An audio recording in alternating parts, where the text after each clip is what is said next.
And I am in no way minimizing what it takes to run 26.2 miles. In fact, covering the Boston Marathon as a journalist is an endurance event of its own kind. And like the Boston Marathon, there is a certain satisfaction to be had in getting the pain and process. We start crazy early in the morning, and we produce live updates throughout the day on things like the weather, the crowds, and of course the amazing athletes who live out their dreams on the streets of Massachusetts. We watch the finish closely for the best storylines. We monitor what the elite runners do and say, and we search for the most compelling stories, and there are thousands of them. We assign a small army of journalists, reporters, photographers, columnists, web producers, and editors who fan out from Hopkinton to Boston to bring our subscribers the most comprehensive coverage of the world's greatest race. We upload it all to our website throughout the day, and then we produce some newspaper with all that copy. It's a fascinating process, and it's one we hope to take you behind the scenes of tonight with this presentation. I was thrilled when Arthur Dion first reached out to me about possibly doing an exhibit based on the Globe's coverage of the Boston Marathon, because I'm incredibly proud of what we do each year, and the Globe was happy to help make this come to life.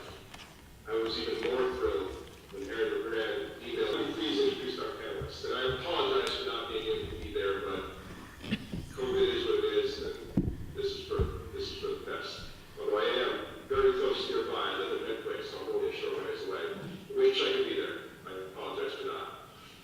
First, Chris Waldman is the co-director of the coverage exhibit. John Powers is the Globe's brilliant master of Olympic-style sports coverage, who has been covering the Boston Marathon since the 70s. Mary Kate Shea, the Boston Athletic Association's Director of Professional Athletes and Technical Support. Kendra Bonners is the Boston Athletic Association's Director of Communications. And Greg Lee is the Globe's Senior Assistant Managing Editor for Talent and Community, and is also a former Globe Assistant Sports Editor and a former president of the National Association of Black Journalists. He is also someone who taught me how to cover marathons when I first arrived, so I owe Greg a little debt of gratitude. So I hope you enjoy the program, and we'll dive right in with some questions, and forgive me if I don't know when to pick up and move on to the next one, but fingers crossed, hopefully this works. The first question is for Chris Waldman, our exhibit co-producer, and let's talk about putting this exhibit together. And when we spoke, we certainly talked about the notion of newspaper pages as art, but I do think it's very informative to hear you speak about how it came together, the process you went through to put these, to make these selections and to decide what ended up in this really beautiful exhibit in the gallery. Thank you, Matt. I'm so sorry that you can't be here with us. And welcome to all of you. Thank you for joining us tonight. So, as Matt said, Arthur and I cooked this idea up about 3 years ago. I was thinking about what fresh take we could do on the theme of our annual marathon show. The year before, we had photographs and memorabilia from the BAA archives, and I just was really looking to do something very different from what we'd normally do in the gallery. So I enlisted Arthur Dion to brainstorm with me. And Arthur is Director Emeritus of Boston's Gallery Naga and had helped me install many shows in the gallery. So he's brimming with great ideas. And so we batted around some thoughts and came up with this concept of showing the history of the marathon through the eyes of the globe. And we were really excited about it. We just thought, tracing through time the evolution of the look of the globe and the types of things that were reported on, as well as the evolution of the marathon, would be fascinating and just make for a really visually interesting show. So then we realized Well, actually, we have to get practical about this and consider how are we going to do this? How are we going to approach the Globe and ask them for 125 years of reporting when they don't know us from a hole in the wall? But Arthur boldly charged ahead and contacted you, Matt, and I believe you said, actually, I think it's a good idea. And fortunately, we were able to go from there. You set us up with Jerry Mannion, the amazing librarian and archivist, from whom we asked, Jerry, can you send us the first page of the paper from every day since 1897, the day after the marathon, and while you're at it, send us the first page of the sports section. And fortunately, he agreed. So that was it. That really made the show for us. It was just a matter of culling through these images and picking out about 29, 30 that we knew would show well in the gallery. Picking them was a really fun challenge. Our first time through, of course, we looked at everyone very carefully, and we just pulled out things that jumped out to us immediately. It might have been a really powerful headline, or a shocking headline, or a big, beautiful photograph,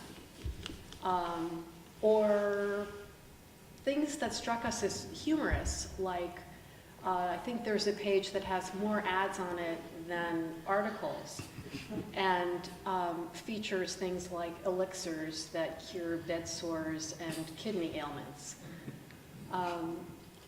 So we just loved this tracing of history and seeing the evolution of, for example, the way women were initially represented to how they are honored now. And we found themes that seemed to carry through, and then just kept culling and culling and thinking about those themes as we developed the show. And here we are. Excellent. Yes, Jerry Mannion is the unsung hero of the Globe. Yes.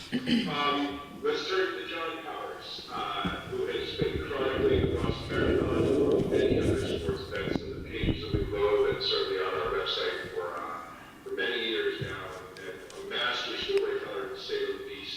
John, I'll turn to you to ask about the changes you've seen over the years and how the Globe covers the marathon. What are some of the great moments of Globe coverage, and perhaps some that we might regret or we wish we'd done differently? I'm certainly curious about what you've seen in the evolution of coverage.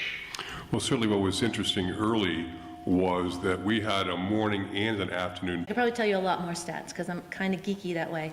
And there are a lot of people at the BAA now who I love working for because they're also geeks. So we get to talk shop quite a bit. I said to Chris Lotzman, who works with Kendra, let's just throw out 5 years. And I want to see if your years match my years. And a lot of them did. So the years that, and the photos especially, Pulitzer Prize winning photos and coverage. I've known John forever. John, but also Barbara Hebner and Cher Springer, wonderful women reporters who have reported on this event. Things that stand out for me. On race morning of 2014, a year after the bombing, Meb Keflezighi, they have to show me their bib, their shoes, I make sure they have everything. Their kit, which is a uniform, everything is shown to me. And Meb came up and he put down his number.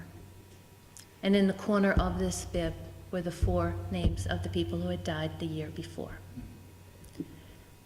And I thought I couldn't breathe. And it was such a moment because the year before, he couldn't run Boston. We had invited him and he got injured. And I had met him on the Boston Public Library steps right after the pros finished, right before the bombing. So all these little dynamics. And then he goes in one of the 68 Burgle archives, amazing. Yeah, I mean, I need to stop now because I'm talking too much. I can listen forever, honestly. I think one thing we do when we go into this is we have a sense of history is about to be made every time one happens. And, and that's something that hangs over the coverage all the time is being aware of the moments and being aware of how meaningful it is to so many people. So thank you for all you do to stuff such a wonderful field and create such drama. Let's turn now to Greg Lee, who, as I mentioned, was an assistant sports editor when I first came to the Globe, and certainly taught me a lot about how to cover a marathon. Because prior to this, I had coincidentally worked in Middletown, New York, home of Frank Shorter, who I know in Boston is, nowhere near the stature of Boston Philly, but nonetheless a good rival. And he has a hometown race called the Orange Classic. It's actually the first time I ever takers with one big step. And Greg was very instrumental in helping me. But I do think that it's important that we talk about how both the marathon and the Globe have been guilty of marginalizing or treating differently many groups of people other than white men. Certainly the earliest years of the marathon were limited to white men. But sports have always been places for breakthroughs as well. We're about to celebrate Jackie Robinson Day in Major League Baseball, and I think every year the Boston Marathon is run, we celebrate the inclusion of women in the race as equal competitors. Our coverage is now geared equally toward both men's and women's elite race. But Greg, what stands out to you from the exhibit and how people have been represented? And you could also talk about how media has changed to reflect new viewpoints and values through the lens of Boston Marathon coverage. I'd be interested to know your thoughts. Well, thank you, Matt, and wish you were here. We're looking forward to seeing you in the office a couple of weeks when we go back to work. That's exciting. The one thing I saw in the exhibit I noticed from on the wall, it said 1951, and they had a headline, Jap Star, in the top of the newspaper. Of course, the marathon is a very international sport and having a lot of international athletes. But one thing that I thought about too was how sports always reflects your community. I'm a big believer in that, and anything that happens, it's a big unifier. And I think after seeing what happened to Almar Alberry running in the neighborhood, you think about it and see what the BAA has done with that in terms of all its work and advocacy, but he was running. And running is what? The core of the community of the Boston Marathon, the BAA.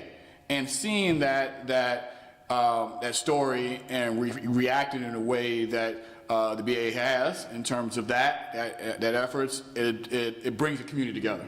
And I'm a big, just like the tragedy of the bombing brought the community together in terms of the race, anything that I'm a big believer that once things happen like that, it happen for a reason.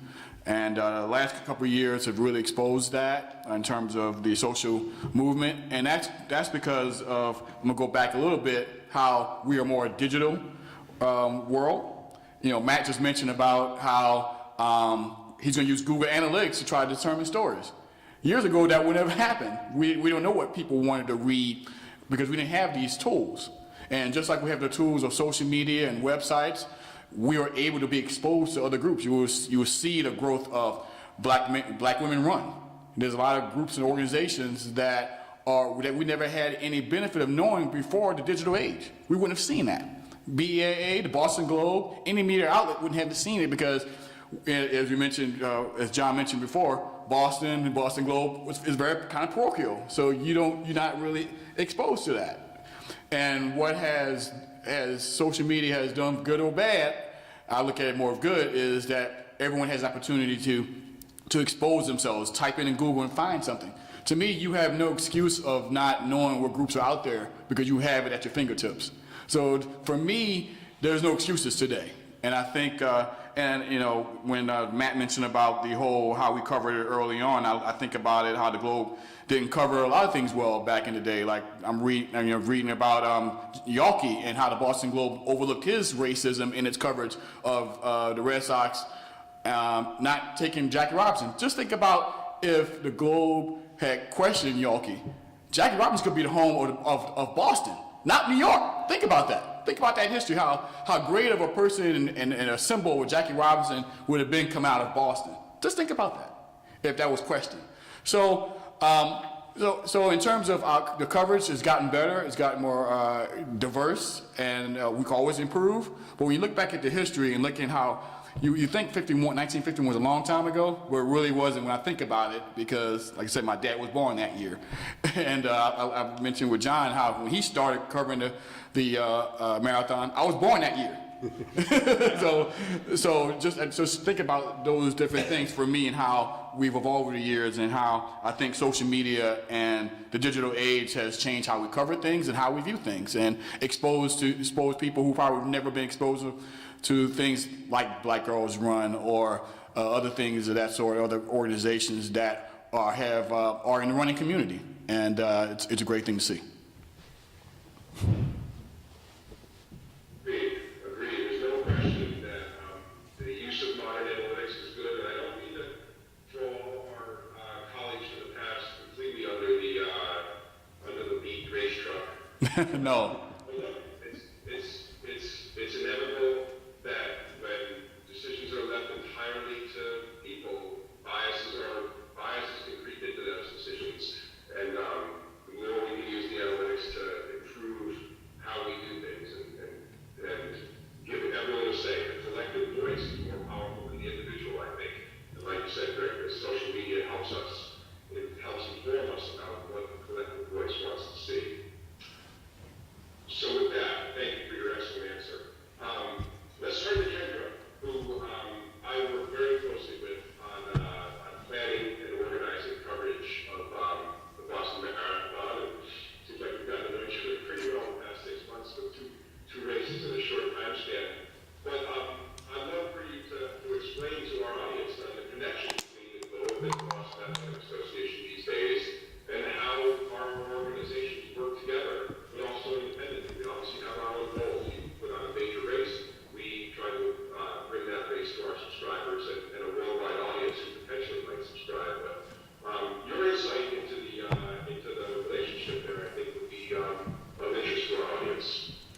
Yeah, sure. Thank you, Matt. And a lot of the topics that I think have influenced the way that we work together have been mentioned, in responses even just earlier tonight. But, you really look at, especially this exhibit, and you think about how old Boston is, how old the Boston Globe is, and how old the BAA and the Boston Marathon are. And it really is interesting to kind of have this time capsule that is the Globe archives that helps us tell the story of the Boston Marathon over the years. So even as we look back and you see the photos of, Catherine being kind of pushed aside, and you see the way that it was captured at that moment in time, because it's very easy for us to look back in time and have our own thoughts or memories. So it was interesting to kind of reflect on that as we were walking through. But I think especially in the digital age, as all these stories of not only 30,000 runners, our professional field, 500,000 spectators, there are so many stories that do come out of Marathon Monday, but also just the lead up to race day. So we really try to work closely, especially with Matt's team, to pitch those stories, to make sure that we are telling the unique story that you haven't heard before in the 126 years of covering the Boston Marathon, which honestly is challenging at times, but it's also a fun challenge to think through how can you make something that has been done by so many people for so many years unique and fresh and still have that perspective. And I think the digital transformation over the year is something that has really affected that. So, leading up to race day, I know that there's coverage on Boston.com, Boston Globe, fairly regularly of these really compelling stories of the everyday runner who might be raising money for, a certain nonprofit, overcoming an adversity in their life. And seeing that coverage that the Globe puts out is something that, really helps us really remember why we do what we do year over year. October's race being so unique in that you will never have a fall race ever again. This is plastic, but knock on wood. You'll never have even a race that falls on the 11th. So, even just thinking about those little fun facts and the ways that our teams work together, the BAA has a team of experts across the board. So I am by no means an expert on running. You asked me to comment on 1976. I won't even go there. I'll turn to Jack.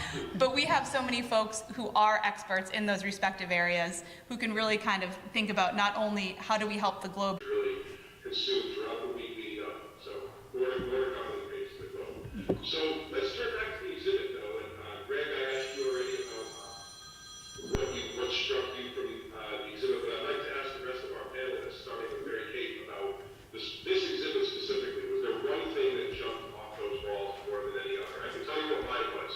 It was rereading John's lead to the Rosie Ruiz story, and just how foreshadowing that lead was. So maybe John, you can come back to that one. But Mary Kate, please, if you wouldn't mind starting. All right, but don't you think people really want to know what has been John Powers' most favorite article he's written? Like, all right, that's on the list, okay. In the exhibit, which was phenomenally done, thank you, both of you, for putting that together. Just an amazing time capsule. At home in my attic, I have this stack of every Boston Marathon coverage in print, paper, and it was getting too big, so I had to go through it a couple of years ago and take out like the inserts, the extra pages that like may not have said something about running. So I still have this stack of papers.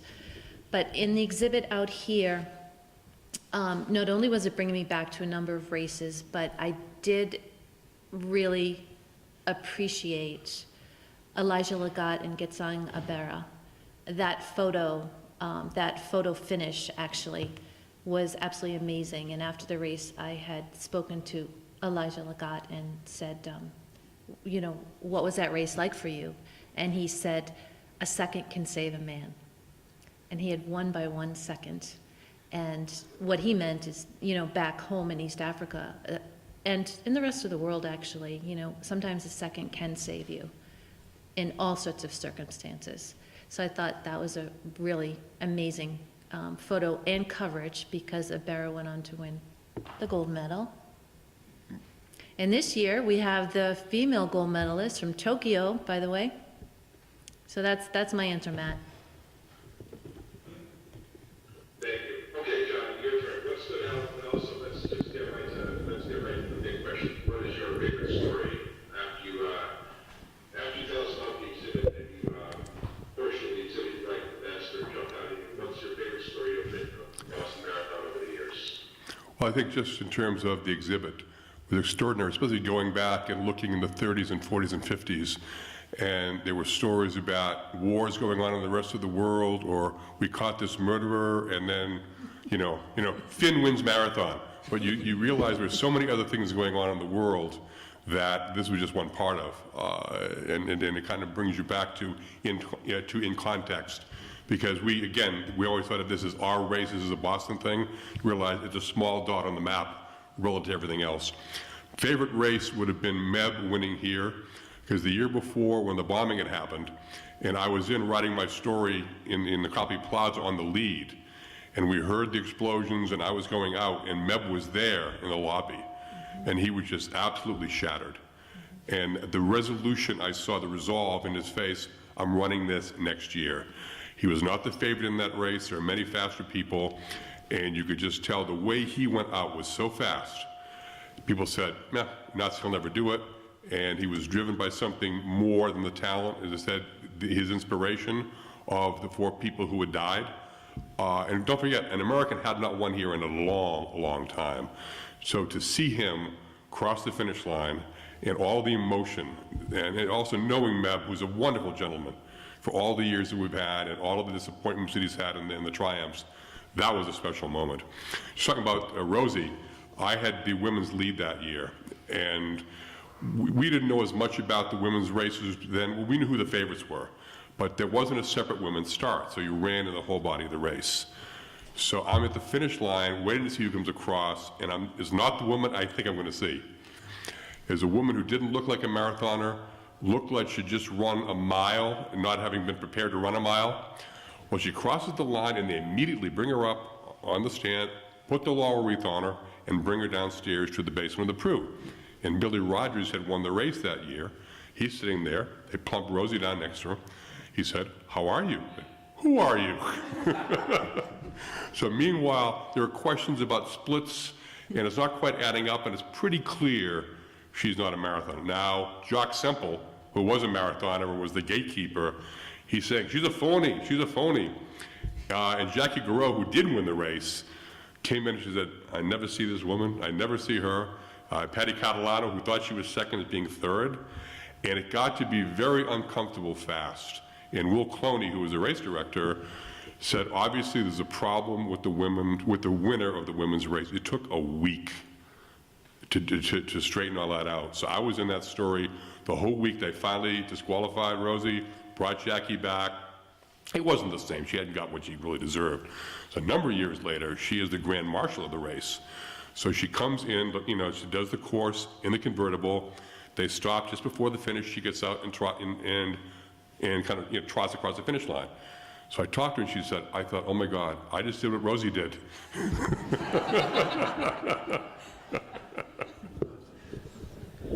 I think you, I don't think I'll ever forget the beat that story. It was just sports writing related. It was like this. The name is Rosie Ruiz, and she came out of nowhere. Thank you. Chris, I don't know if you produced this, but you certainly must have an aspect that appeals to you more than others. Thank you for asking me to follow John. I would say that observing how the portrayal of women runners has evolved over the years has been really thrilling. I mean, no longer do women have to hide the fact that they are female or jump out of the bushes in order to run the race. So I just think the celebration of that is really wonderful. And the Bush's story, of course, I'm referring to Bobby Gibbs, who was not allowed to run because women were deemed to be physically incapable. And what do you know, she actually came in ahead of 2/3 of the runners that year. So thank goodness she set the course. And it's actually a sculpture of her outside of HCA, done by her. Excellent. Kendra, do you have a favorite part of the exhibit? Yeah, I think especially this year, with the 50th anniversary of 1972, I've been more closely looking at coverage from that year and kind of looking at the more extensive archives of that as well. And, kind of to follow up to Chris, the emphasis in the headlines of the woman who, won in 1972 it is very interesting to just kind of look at it in 2022 in that reflective manner. But also just since I've had the opportunity to go through the coverage from that whole period around the race, it's even helped our team find other stories. So, in the pre-race coverage, it talked about the Boston 9 ladies, and I was walking through the office like, who's the ninth? Who's the ninth? And it was a ninth who was registered, but 8 ran that day. And then that led us to learn the story of when the 8 arrived that morning. They all made a pact to each other to finish no matter what. So we've really been able to kind of not only use that story in our own storytelling, but then also in the 5 women we'll be bringing back this weekend and celebrating, really honoring kind of the bond and the weight of what they knew that they were doing at the time. So I think especially that coverage out there really spoke to me with that in mind. Excellent. I know we only have a few minutes left, 8 minutes to be exact, because I was told it was a hard stop at 8 p.m., but we certainly want to have on this Q&A, and for that, I'm not sure how to proceed. We can handle it, Matt. Would you like to ask We can handle it, Matt. Greg, do you mind taking over that? I'll take over for you, Matt. Yes, sir. Yeah, I'm a long-time subscriber, not quite as long as the coverage of the marathon. I have a lot of friends that run from out of state, and they swear the coverage here is unbelievable. They buy it before the day of the race, the day of the race, and afterwards. They go on local papers, would never give it this coverage. Never, because you have an outstanding sports section. And I agree, across all the sports. Mr. Powers, Yeah. your stuff is too great. I'm sorry? Your stuff is just too great. Oh, thank you. I thought only my mother knew that, but then, thank you. It's not my question, I know it's been danced around, if anyone wants to answer it. What's your position on the Russians or Belarus athletes run? It's hard, because I've been dealing with this with the last several games, for the Winter and Summer Olympics, where Russia was banned. How much do you blame the athlete for something that he or she may not agree with? Certainly had very little to do with. It's hard. I would have probably said if there's a way to vet them, but I don't think there is. Who really is, what we like about sports is that it transcends this thing. Hard position, because I know a lot of people, a lot of institutions, museums and those things have been borrowing Russian artists, Russian this, Russian that. Difficult to do. I would let them run, but again, this is something that you obviously don't have much time to plan for. I don't know how many athletes were involved, probably, 65, 70? It's fewer than, yeah. Again, I don't know what went into the thinking for it, but I think it's a very difficult issue because if you ban Russians today, who are you going to ban next year if there's an unpopular war then? I don't know. I don't think it's something that we've had to think of up until recently. Sir. I've been a long time Globe subscriber also, and I used to get it delivered at home, and I love that. The copies up in your attic, there's nothing like holding the Globe. Now I get it digitally, environmental reasons and all that, but the exhibit I wanted to take down those pages and hold those pages, but I didn't. I think I have 2 or 3 things, and then just pick one of them. I don't know which one. One, for the BAA, I'd really love if the BAA would allow first-time qualifiers to run regardless of their time, if they qualify from time.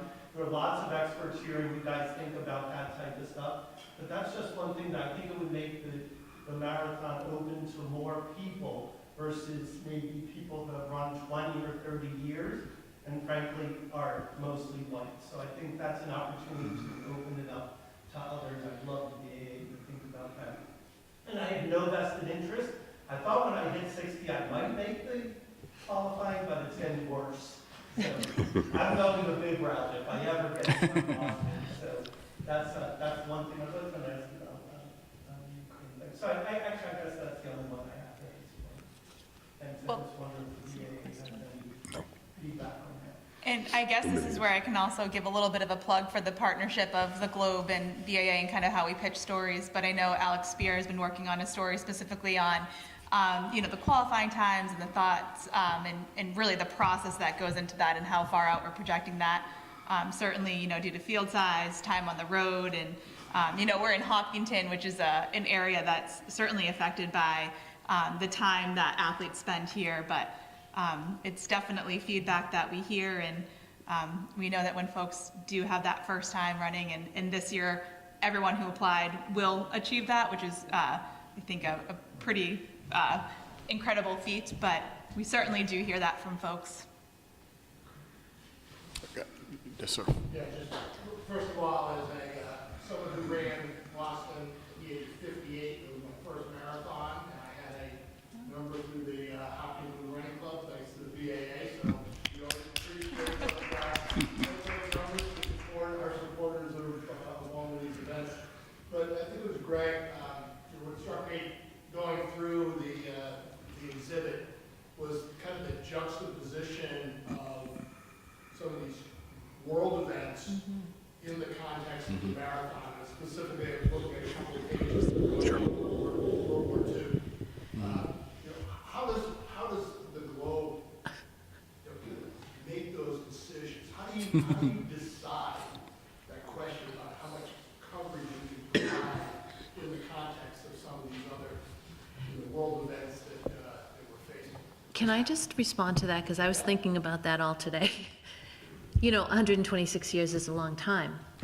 And I started thinking, okay, 2019, Toronto beats Decisa by 2 seconds, and under the fold is Notre Dame Cathedral burning. You got the Icelandic volcano, you got the Japanese tsunami, you've got, I mean, popes dying. A lot happens in the spring, but do you have an answer to how you split the coverage? I mean, actually, Monday's gonna be my first time. I'm actually the Monday night editor, so I run the paper on Mondays. So Monday is my day for the first time to actually determine what's on A1, and so I'm gonna have to pay attention to what's going on around the world. Yes, world events happen. I mean, this is the first priority is that this is the biggest event of the city in our region. So the Boston Marathon naturally will probably get the biggest play, but when we discuss in these meetings, we have 3 or 4 meetings during the day in terms of what we're going to decide what's the biggest news of the day. We then determine what gets the biggest picture, where the position of every story is going to be, which stories will make it to the front, which won't make it to the front. There are a lot of factors, like I said the other day, like you just said about the church burning and stuff. That news happens. And it's a big determination in terms of what happens around the world. And we hope there's nothing happens on a holiday. This is a holiday. So usually as people who produce the paper, we want a so-called easy day because we know it's, we don't get many of them. And we know that it's a set story, and we like to have, we like to have sometimes, as a production person, I'm a production person, we want to have sometimes already pre-planned. But when things go awry, like the bombing and everything else, we shift. We shift quickly. We have to do that. So basically, our decisions are made on what we see is really going on that day, because at the end of the day, the newspaper, the news organization is the historical record for that day. So we want to make sure we make the right call, because we don't want to look down the line 10 years from now and look back and say, did we really make the right decision when we did this cover for this day? So like I said, there are a lot of meetings with a lot of different editors, photo editors, sports editor. Matt's going to be pushing me on Monday because I'm running the paper on Monday. He's going to lobby to me because I'm an old sports guy. so it's a lot of different people involved in making the decision for the front page. But Monday night's my night to guide that process. And the Titanic. And yeah, exactly. We were just saying, look at the bottom of the, or was it pandemic? Quarantine. Quarantine, we're talking about quarantines, and we're going through that now. Coverage on Russia as well. Yeah. So it's funny. Can you talk a little more about the approach to online? And my understanding is there might be some restrictions with media sponsors, in terms of easy and stuff, and how that works. And then in terms of bringing some of the metro reporters in, how do you prevent any redundancy from past years or stuff? I think one story I read was about the golden retriever. And I don't know.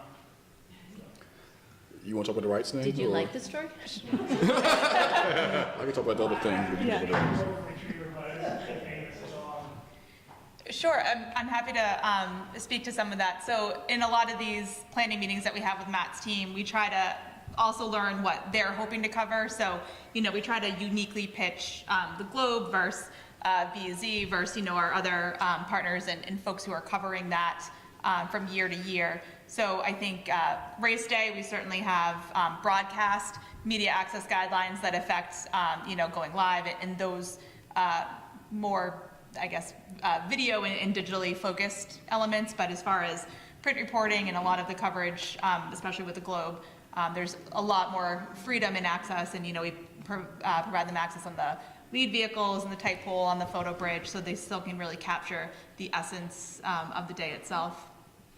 Yeah, and the editors just plan ahead of time, like Matt and his team. They go back. We have budgets. Looking back, we have all the previous editions of the Globe in terms of what we did the previous years. We look back a lot on what we've done in the past, and we do a pretty good job of trying not to repeat things. Some stories may repeat, but for the most part, in terms of like something happens, the weather changes and all that stuff. But for the most part, it's all planning. And we go back to our archives and see what we have and have not done. And we try our best to make sure we have fresh content, and that's our biggest thing. And but we go back to our history. We keep our budgets for every year. I'm sure Matt has an archive to when he first started being in charge from his first year in 2015 about what story. He probably could go back and look up 2015's marathon memo and could pull it up. Carolyn Rotich. Yep. I'm surprised no one's asked about Heartbreak Hill. I noticed, I really enjoyed reading. Okay, I'm afraid we're out of time. Oh. I'm being told to put the end to it. And I wish I could stay and shoot the breeze even more about this. I could talk about the goal of the marathon all day long, and it'd be a good introduction for this coming Monday. I'm going for it. We have a great content plan all set. I'll get your copy, Greg. So you know how to make those decisions. Thank you. Thank you. Sincerely, thank you all for attending and participating. Thank you to our panelists for the great discussion. I really enjoyed being here virtually. I wish it could be in reality, but it is what it is. Coverage, the Boston Marathon, as reported by the Boston Globe, exhibit is open at the HCA until April 23rd. I hope everyone can check it out, pass the word. Thank you again. This was really an entertaining evening. Enjoy the marathon on Monday. Thank you, Matt. Thank you, Matt. Thank you all so much for coming. I know we have a hard stop for our next group that's coming in, but I know we had one or two questions. Maybe if you guys would brief Sure. briefly addressing them, that would be perfect. Yep. We gave that a cutoff, but if you guys want to go Mr. ahead. 39 Marathons. Softballs only. For the love of God, go ahead. For the love of God, Mr. 39. I was looking at the exhibit there, which I thought was wonderful. And I didn't look that closely at every single one, but I did notice that you said Clarence Lamar. Yep. The only person, Seven. the only man to ever stand up and win Seven. 7 times. So, Now, this is all about the connection between the globe and marathon. So I didn't know if it was in the exhibit or whether people are aware of the fact that DeMar worked for him when he won. So he would run the marathon, win, go to work, typeset his own record, It was and have it be printed. That's impressive. Greg, what are you doing on Monday? I'm not I in know shape. we're front pages now. It was. That was a Herald? Yeah. Oh, you probably the Herald, okay. Let's talk about this. that's why he's not out there. It's all good. It's all good. That's why he's not on the wall. That's why I went on the wall. Glad we cut this live tonight. Not that we're parochial. It's all good. Too. Yeah,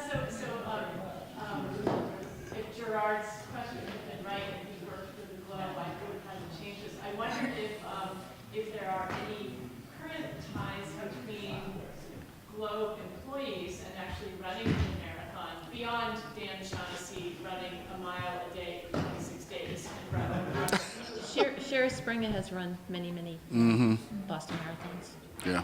as well as a bunch of others, right? Bunch of others, yeah. Yeah.